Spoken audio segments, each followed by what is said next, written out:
up a seat to the bar and join us for another episode of McAnally's Pubcast, a podcast exploring the fun and fantastical mind of Jim Butcher's The Dresden Files series. Hosts Tansen, Jess, and Maggie bring you another round of literary analysis on this immense, immersive, and colorful environment inhabited by Harry Dresden, the world's only licensed private investigator and professional wizard. Join an active and engaged community of new and die-hard dedicated fans focused on the fabulous themes, theories, characters, context, lore, and more. This is McAnally's Dresden Files Pubcast, brought to you by Free Flow Rambling. Conjure by it at your own risk.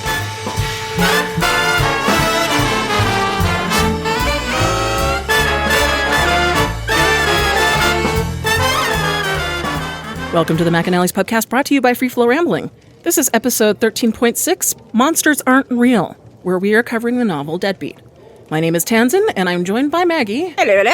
And Jess. Yabba dabba doo. We'll have a gay old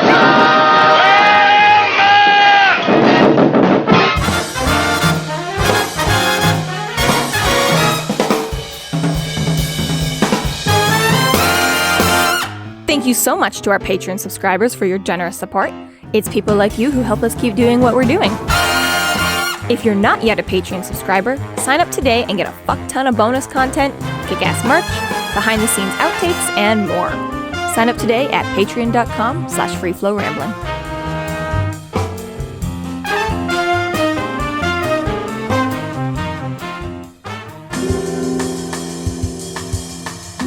Chapter 6. Harry takes the time to explain the supernatural world to Butters. We finished off last time where Harry's like, you need to talk or whatever, and Butter's like, do your worst. Harry's like, all right. So yeah, this is where we get that nice little moment, right? Didn't have time to grab his coat or anything, so Harry gets in the blanket, and while he's at it, might as well just grab my sawed-off shotgun just in case. The Blue Beetle has definitely seen better days. The Blue Beetle's always seen better days. The trunk held by wire this time. Right. Yeah, that's rough. Right. It's not even yet holding it together. What has he run into recently now? Is that still from like the chlorophene? He mentions keep it in the trunk because I don't have a license and it's safer if it's just back there and blah, blah, blah. And I was like, okay, but like keeping a shotgun in an unlocked trunk is not the safest thing that you could be doing, Harry. Held by wire. See again, this is the catch-22, I guess. I don't know if that's what I'm thinking, but because on the one hand, who's gonna rob or want or right? You're looking at the Beetle. I mean, you know, what is there worth stealing? You cannot fix anything on your car, keep your car running right. This guy doesn't. I mean, it doesn't even have an interior anymore, thanks to the. Well, maybe now I don't know if he's replaced it, but you know, at one point, literally, it was like milk crates and plywood and shit like this or whatever, right? Oh. Hey, does your model have milk crates inside of it? Sure does. Oh, that's fucking awesome. Model is down to the wow like specific. It's very roomy, okay? No, she means the one that not your model, not your crappy car that you beat the shit out of, but the Dresden mobile that you have. So yeah, so on the one hand, who's gonna bother breaking in? Like, yeah, again, and most of us, if we only had it held together with a piece of hanger wire, wouldn't put anything in there because it would be too easy for somebody else to steal, right? But at the same time, the Beetle being as unique as it is, for anybody that knows Harry, they're going to know this is Harry's car. And you think they, you know, anytime they, right, like, let's see, what does he have in here, you know? Like, or they get worried it's worded.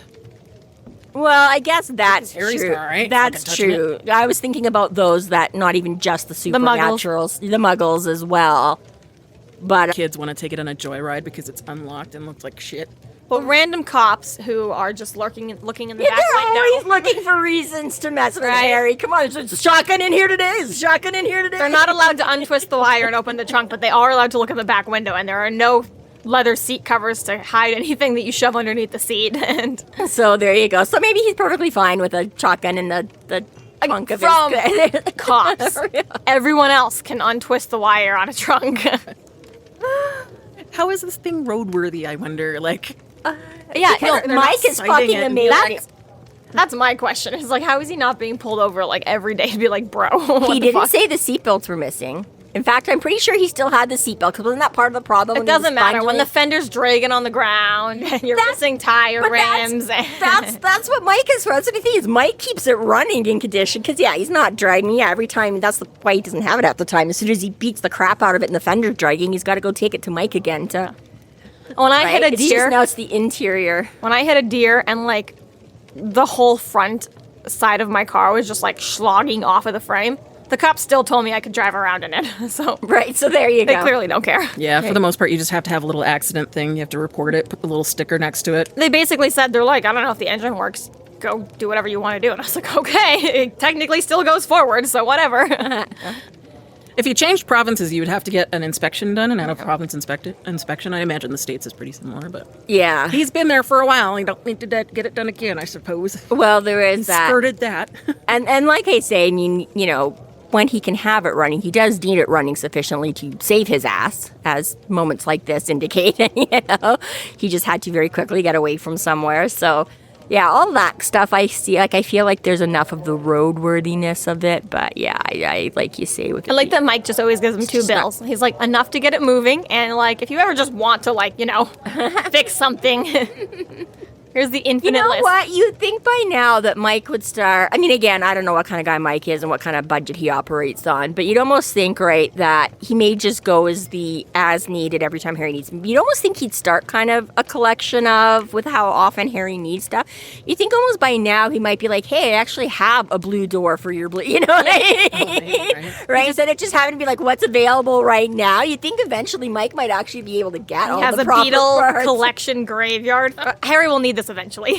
Right, just exactly, just every time, because we get that all the time. It's an old enough car when it was still, when the book came out.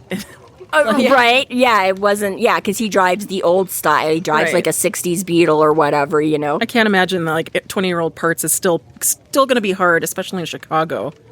Like, I don't know. It's one thing in the southern states where the weather is a little bit more temperate. Yeah. No salt on the roads, but Chicago still gets... Well, and enough, maybe right? Mike does get his parts from, because like I do remember that I got like a secret source to like Mexico for beetle parts. I was going to say that was one thing that surprised the heck out of me. I cannot believe how many beetles there are around like Mexico and somewhat California and stuff like that. I was like, because you don't see, I mean, you see the newer ones now. I think they were in production a lot longer too. Well, yeah, and like you say, just a summer car. This weather, right? I mean, like Harry jokes literally at the start of this chapter that the heater, you know, hasn't worked in this car since like 1989 or whatever, you know what I mean? So, yeah, obviously, I'm going to guess that's part of the reason why we don't see a shit ton of them up here in good old Canada all the time and stuff like that, I'm right? amazed when I see one now. But there are so many there that he could just still be pulling parts from, because that's like, again, right? And that's the whole point is that he's like, it's apparently a really easy car to fix and keep on the right. So as long as, and I mean, we do that occasionally. Like I say, built by tank makers, right? I work for an auto wrecker, and it's literally that. Like I will hear, you know, our salesman on the phone occasionally. Sometimes they're like, "Yeah, I don't have any in right now. You know, call back in like a week," because you never know what's going to get smashed up and brought in or be available or who's right. And I mean, there are times where obviously not as much. It's not usually economical, but we do occasionally buy parts from, and semi more frequently we will ship parts to. We will have people from the States call up, and we have a part that they can't get anywhere else, and they will have us send it down to them because it's hard enough to get a hold of or whatever, that it's worth, I guess, the cost of, you know, a couple $100 worth of shipping even to send stuff. So you know what, like, who knows, maybe Mike does just get all these, you know, mass amounts of beetles down in Mexico or something. Maybe he can just keep plumbing that, you know, that treasure chest full of, even if Chicago doesn't have a lot of parts on hand all the time. Either way, Mike is a miracle worker. Mike is a miracle worker, and yes, regardless the beetles. So yes, shotgun in the trunk, whatever that means, obviously.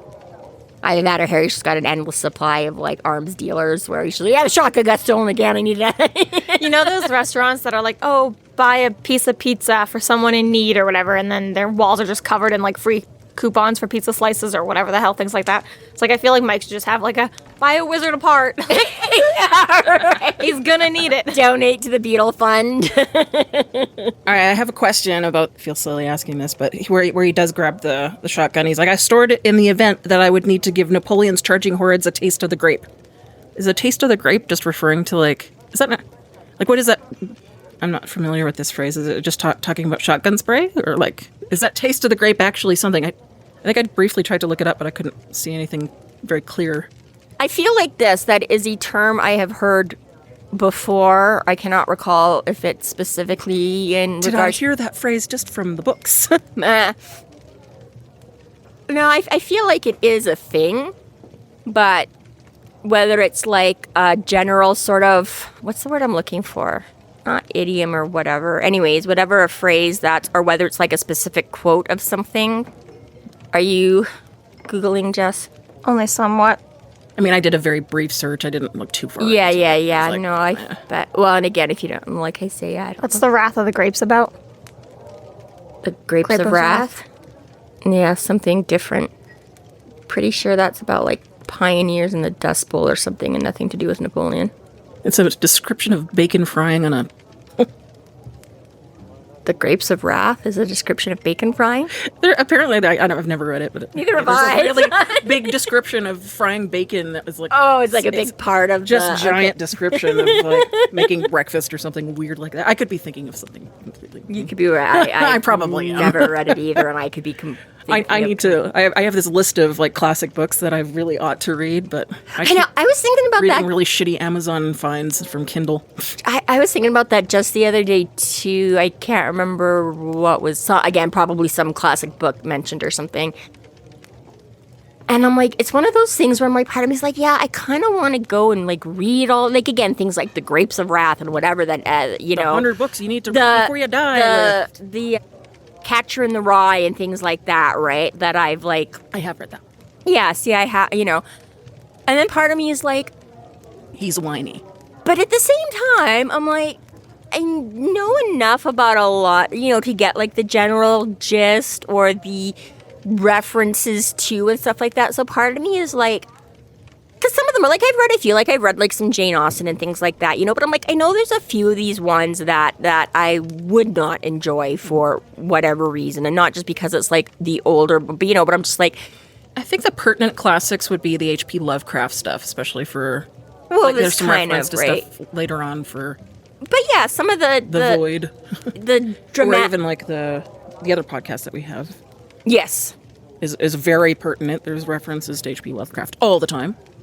But yeah, but my point is just that I'm like, I think some of them are like just whatever. They'd be like dramatic, depressing enough, whatever, dry enough or something like that, you know, that I'm like, I wouldn't sort of enjoy the content of them that way. So I'm like, why do I feel compelled to, you know what I mean? I'm like, I don't actually have to read the, you know, they think there's part of you that's like, you have to at some point read all these classics. And I'm like, no, why do I? I'm like, because again, most of the time, especially if I come across something that you don't, I'm like, you can usually look up whatever is being referred to or whatever. Or I'm like, again, familiar enough with the content of them that I'm like, I get the references of things. And I'm like, no, why make myself read all that and be like depressed or bored or whatever when I wouldn't actually enjoy the story? That's how I feel about my coworkers all the time. It's like, you haven't seen Godfather, you haven't seen this, you haven't seen any Tarantino, you haven't seen... Yeah. And I'm like, why do I need to? I know all the pop culture. I can do, Yeah. you know, you come to me on the day I know it. It's fine. I don't need to watch the movie. I've seen it. Right, exactly. Simpsons has done it 20 times. It's fine.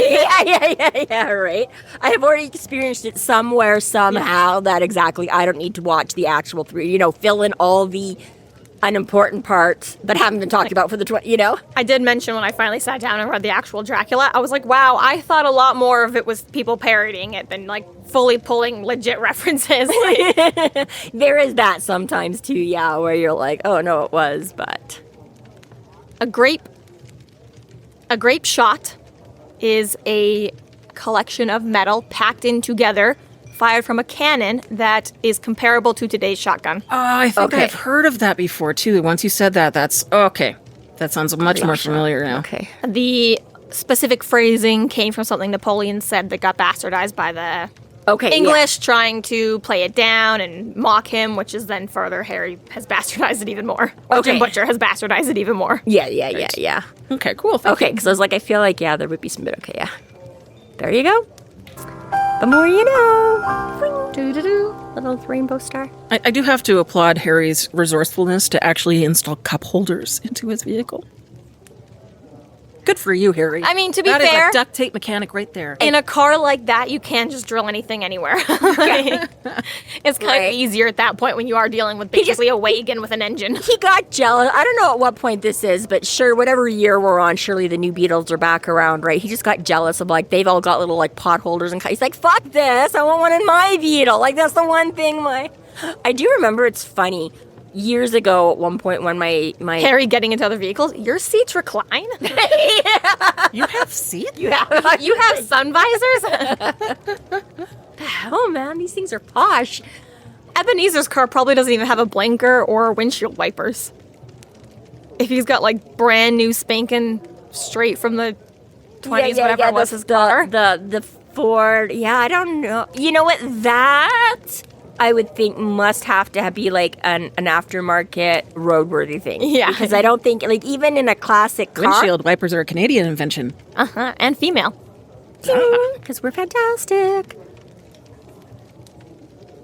I yeah, broke your brain. You did. Yeah, I was going to say, if you were using it as your everyday drive, like, I don't know about some of these guys that go to, like, the car shows and you just have to drive it a few blocks to that, but I would think blinkers would be, like, a must-have. Even if you had an old vehicle, I wouldn't think I mean, you just have to stick your arm out. Which actually just happened. I was waiting to turn in here. I was making a left turn, so I was waiting for the oncoming traffic, and I literally was staring at these guys like lights to see if they were, because it looked like he was slowing down, but they're not blinking. And then I realized he was sticking, obviously his lights didn't work. He was sticking his arm out the window to indicate that he was going to be turning, and I didn't need to wait for him. And I was like, oh shit, yeah. So that's really actually funny that I did just have a guy doing hand signals today. But, whatever. Dunno. See it more often in bicyclers, but Cyclists, yes. bicyclers. The official Canadian term for it. Right. Don't come from the Americans. You see how she pronounced Casa?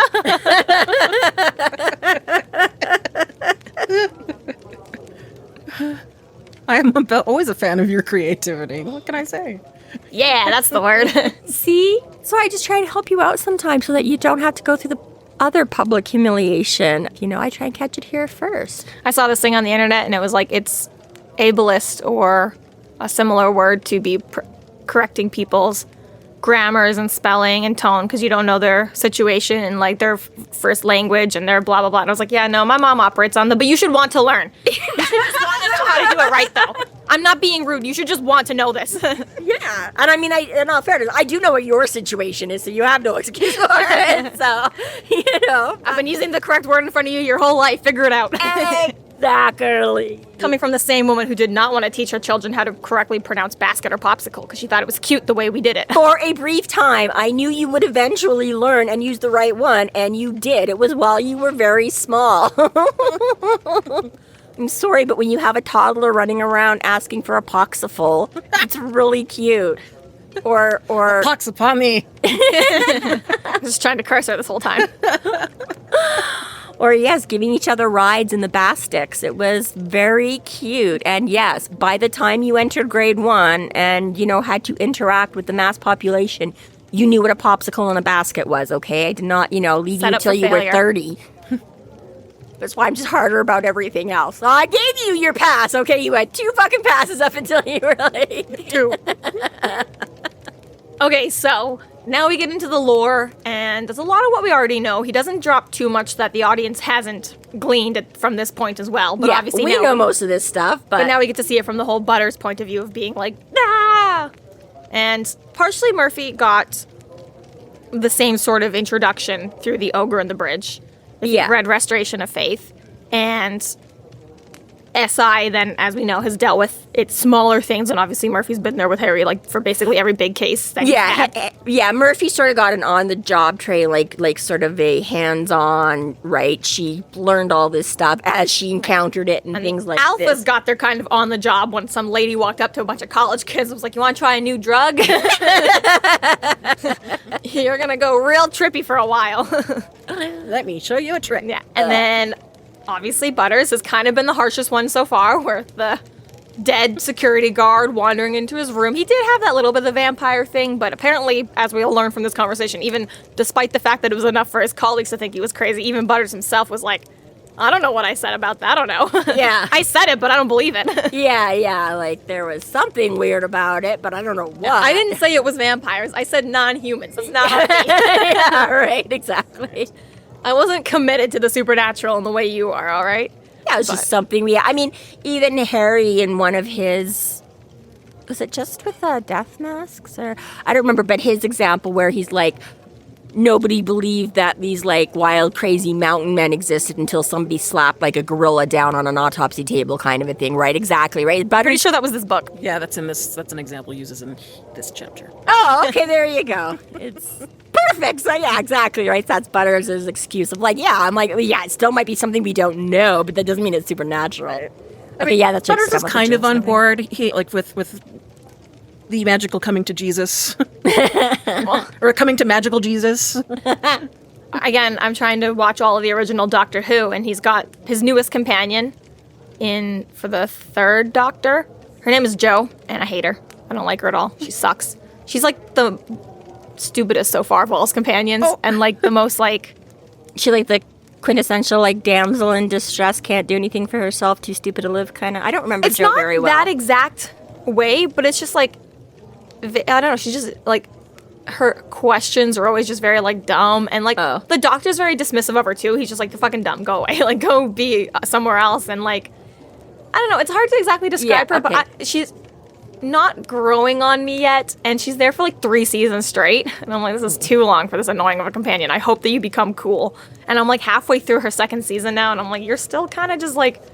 But she's kind of also there to constantly be like, why? Because all his companions thus far have been a little bit smart and been like, oh yeah, sure, yeah, this makes sense. Or yeah, sure, like, we're science people. And she's a zero science person, so she's very much just like, why? And anyways, the most recent episode is that she's like, well, yeah, magic is totally real. If you're real, magic's real. And he's like, it's all fucking science. And she's like, it's not fucking science. Look at all the shit we deal with. And he's like, it's goddamn science. I can prove to you with goddamn science.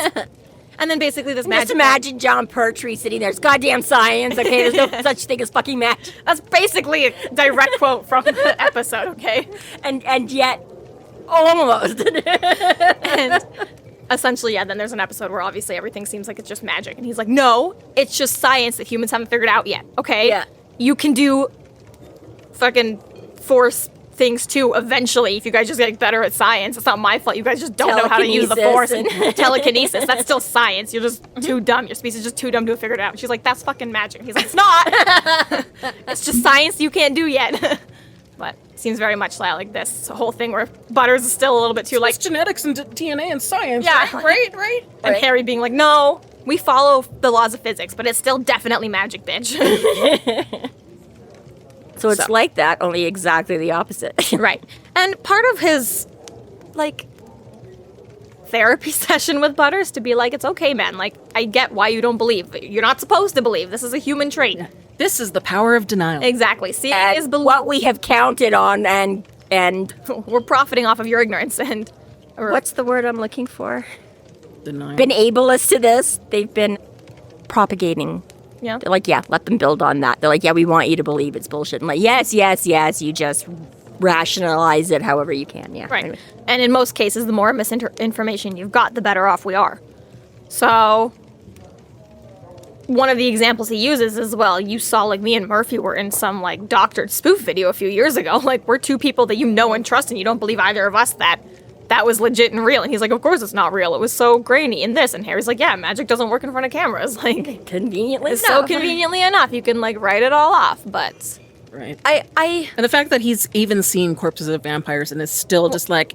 That's the thing, is, like, Butters is you went to the loony bin for that. Deep in the denial right now. And, again, I give Butters credit, not insulting him here or anything like that, but at the same time, I'm also like, okay, Butters, come on. How many more examples do we need? Well, I think this is one of the things I really like about this chapter in this book and Butters and stuff in general, is that, you know, again, Harry Butcher, whatever, has poked at this the entire time since the inception of since the first book and whatever, right? That exactly, it's easy because monsters aren't real. You're not going to believe it. There's always something to, you know, as a guy in a mask, and it's true, right? Because that is, as we've discussed before, exactly what we do, right? In the framing of the book and everything like that, we're all like, of course there's magic, and of course this should. But again, right, in real life, I'm like, there's not a fucking, other than the fucking emotional vampires I have met and had in my life, but the kind is represented in this book, not so much, right? And of course there aren't, right?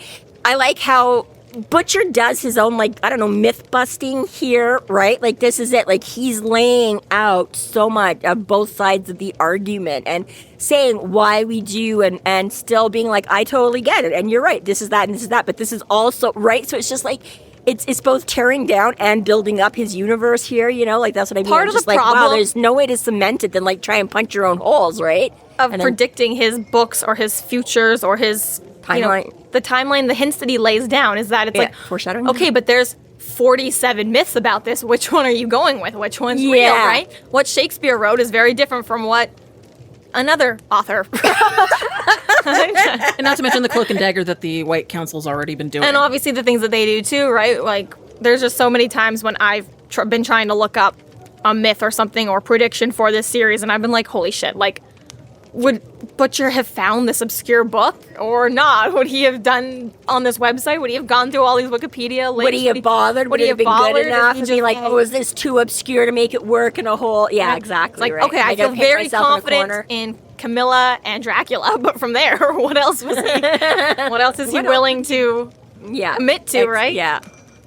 Well, and that's just it, right? Like, it's, again, one of those things that gives you more respect for, even if you can look at these books and say they're kind of fluff, but at the same time, right, it's how much work he has put into that. He can sit there and be like, okay, well, let's try and rip this down. Let's try and rip that down. Let's try and rip this down. And you know what I mean? Like I say, kind of rip apart his own universe and find ways to still explain it and still make it believe, as opposed to just, we're never going to question this because I don't know how to answer it, or, whatever, right? And I'm like, again, with other books that I've read where I'm just like, again, like ones I've really wanted to like, and it's like there's just not, even too many questions, not enough world building. Yeah, even within, suspension of disbelief or what, you're just like, this sucks, I can't make it work, kind of a thing, right? And here he's like, let's pull some of these threads, let's pull some of these, and exactly, because so much of it is exactly the rationalization we do and would do, and exactly, right? Because Butters is like, well, I'm willing to believe that people can, like,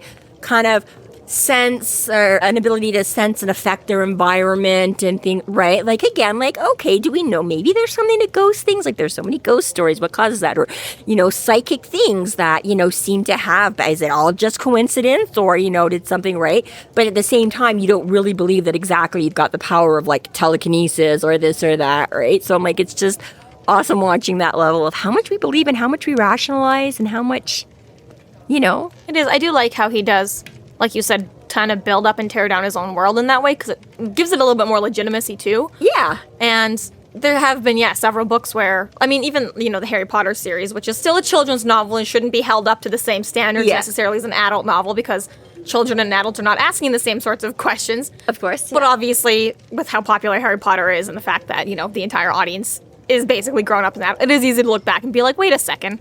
Why didn't you just give the truth serum to fucking everyone? Okay. Yeah. Why did you just give a time turner to a child instead of telling her, don't take as many classes? Why did exactly. There's a certain point where it's like, okay, but at the same time, it's like, well, novels need things to happen, and Harry Butcher is quite good at giving it a good enough solid foundation as to this is why things had to happen this way. Yes. It's not just for the plot, okay? His arm is broken and his car was stolen and his cat died and I don't know. Well, exactly, right. But I mean, like, even like Harry and his potions and things like that, like even in the beginning when he first starts doing them and he talks about all the failure ones, right? So he's like, it's not just as easy as putting together a potion to do everything and make me invincible all the time, because there's limits to this, like, again, like ingredients aren't easy to get, or the side effects aren't, or this, or, you know what I mean, or my skill level, right? Where exactly it gives you a little bit of those, exactly, like, why don't you just give the truth serum to everybody, Harry? And he's like, okay, but this is why. You're kind of like, okay, that's kind of a legit reason for why, as opposed to just like, sure, or the whole, like, we're just going to You were just too lazy to go milk a unicorn? That's not good enough. Yeah, exactly. He does keep track of certain things, too, like the handkerchief with the light in it, that he just wasn't able to do it again because he just was not happy enough. Never happy enough to. Yes, and right, which makes you go, okay, thank you. You haven't just painted yourself into a corner or forgotten about this, or because I get to a large degree, right? And especially with series that go on longer, you know, like, yeah, of course, us rabid, crazy fans that have nothing better to do than reread it a million times, right? Authors and TVs, they don't always have, they will forget sometimes, potentially, It's right? part of the benefit of the fact that we've got a near 20 book series plus countless of extra content that he can make his world as intricate as possible. There is it that. also makes it harder for him because now he's got so much possible lore that's like, fuck, I can't step on my own toes here. To keep, yeah. Probably got like the Bible like of the That's- universe like next to him when he writes. I know like, for a wouldn't be fact that the surprised. cast of Critical Role is always on their own wiki because they're like, we don't fucking know. It's been Yeah, like yeah, what- thousands and thousands of hours. We don't know our own shit, right? And there was a fan-led crit roll stats, and they only just shut down at the beginning of the year. But since for the last 8 years, out of their own manpower, they've been counting every time a 20 was rolled, every time a 1 was rolled, how many kill every single person did. Yeah. They literally like staticized the entire show. They've got, you can look up anything you want from them. And they only just shut down in the last year because like it's too much for us. We're moving on to bigger projects and things like that. Blah blah Yeah. blah. And I know the cast themselves would be like, I don't know. Let me look on crit roll stats. They're gonna Yeah. know. Like Yeah, mid episode, they're like, let me just Google this thing about my character. So I have to imagine like authors like Jim Butcher or other things are just like, let me just hit my own wiki. What the fuck did I say? I don't have time to go through my own book. Or did I write that in a novel? Did I write that in a short story? Is that like? Well, exactly, right? Like, yeah, even, you know, we, like, even like this, I was like, oh, yeah, it's one of the books oh, yeah, it's this book, right, in this chapter, that's where, you know, oh, yeah, I read it somewhere here, you know, exactly. So, yeah, I was going to say he does do a nice job that way of very rarely, you know, skipping over, fumbling, like I say, even just in some of the stuff I've been reading, you know, where I'm like, I'm pretty sure you said that was the older brother at the start of the book and it's the younger brother by the end of the book. And, you know, like things like this, right? Like there was something else just in one of them where I was listening and I was like, no, that wasn't that was, you know, and I said it before, but Rick Riordan kind of does, he backs himself into a corner with his short stories or things like that. Like he writes a lot of the time. He's like, I wouldn't see them for 4 months. And then like 10 years later, he puts out a short story that was supposed to happen in the middle of that 4 months. And it was like, oh, nope, they supposedly didn't see each other this whole summer. That's why it was so great when they came back together again after this right. Yeah, huge that, time I think apart. actually that might have been one of the most recent ones was like a time thing like that. It was like, I thought you said this wasn't, what? Right? When But are we? Yeah. He did that several times because I read almost the entire Percy Jackson series like all in a row. And I was like, whoa. Yeah. I know these books were written 10 years apart, but timeline-wise, they were like a week apart. Yeah, right. These right. characters don't know each other yet, or they are busy off on the other side of the world doing this other thing. Writers, I find Jim Butcher is a little bit like, first of all, everything happens in Chicago. Percy Jackson, they're literally traveling the world constantly. Yeah. But at least Harry's a little bit like, yeah, I've got multiple friends, and they're all doing their own thing, but I'm always on the case, even if I'm not doing a big case, okay? Yeah. So I can always have a weekend where I'm doing something, okay? I didn't have to tell you my whole life. Yeah, exactly. For Butters, that does mean there's a little bit of the whole, like, that's almost not fair. Like, how is he supposed to know what is and isn't real? It's like what we're all dealing with AI now. He's just like, well, but, and Harry's like, that's ridiculous. That's never going to be a thing. And the other times Butters like, well, what the But I'm fuck? supposed to believe this? Yeah. Yeah, exactly. So, I Yeah. appreciate this chapter, but I do think it's a little bit like there's nothing really new to us as the audience.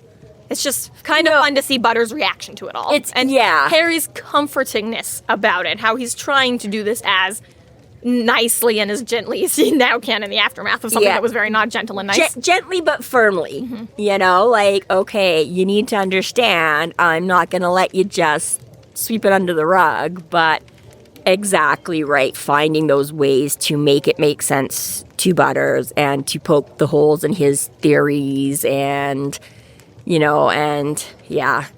Poor Butters. I mean, all in all, takes it like a champ. Right, but it's funny that, you know, as Harry even points out, he's like, look at how hard you're fighting me as we have this discussion after all, you know, and but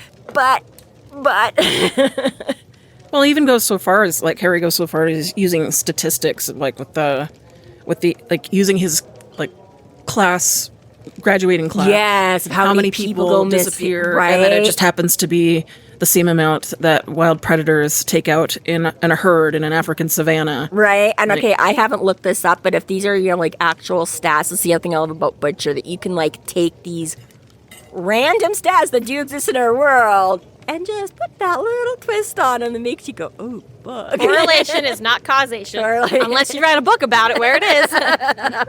right.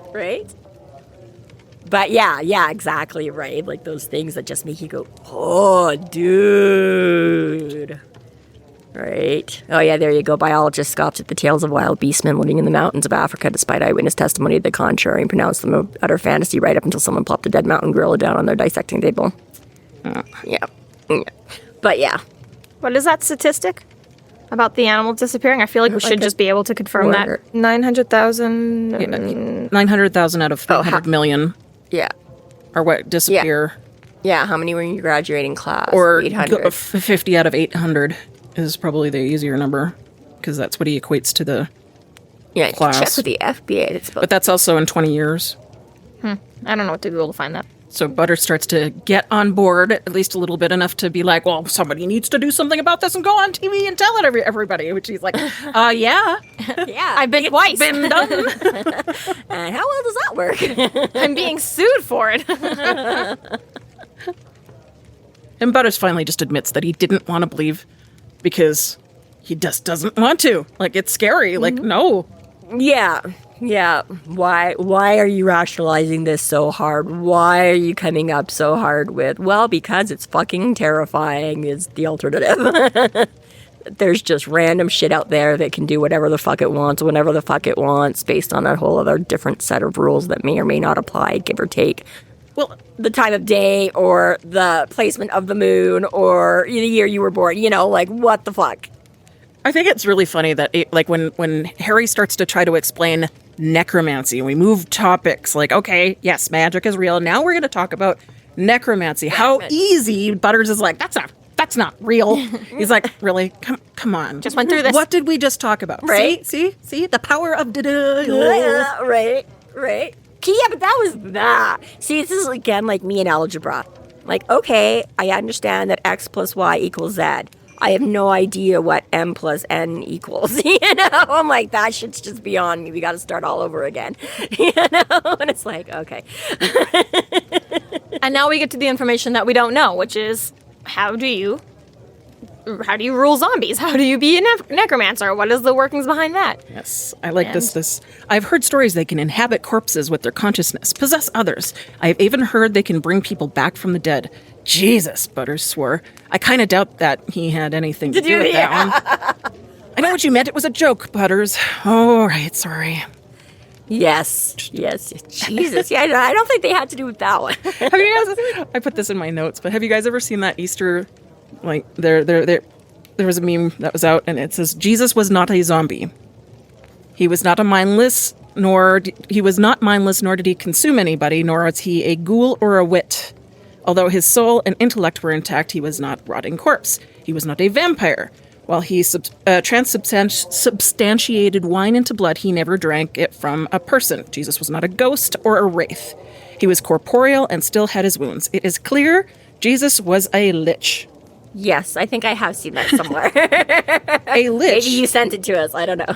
is created when a powerful magician or king striving for eternal life uses spells or rituals to bind his soul to his animated corpse and thereby achieves immortality. Liches are depicted as being clearly cadaverous, their bodies still bearing the wounds they received before their death. Liches also often have the power of necromancy, which allowed them to bring the dead back to life. Jesus was a necromancer? Pretty. I mean, if you want to get down to Barris, yes, he could raise people from the dead. That's the whole. Or at least himself. That whole passage, though, made me think of that when I was like, Guys. Jesus was Jewish. Yes, he was. So, essentially, zombies can be controlled through their heartbeat. If you are able to simulate their heartbeat, then when you give them They commands, still think they're living. they think that those thoughts are their own and those wishes and wants are their own, which is a cool concept. Uncool is that they do not need the heartbeat to continue on being animated. They just simply need the heartbeat in order to think that what they're doing is of their own will. right, which makes them very dangerous. Right. So essentially you can raise them and then just leave them to do whatever the hell they want, which is not great. just to be mindless zombies that will munch on people, or Good thing is you can take them out. Like, you can't take out any regular human, any regular person walking around. An axe or a car or fire.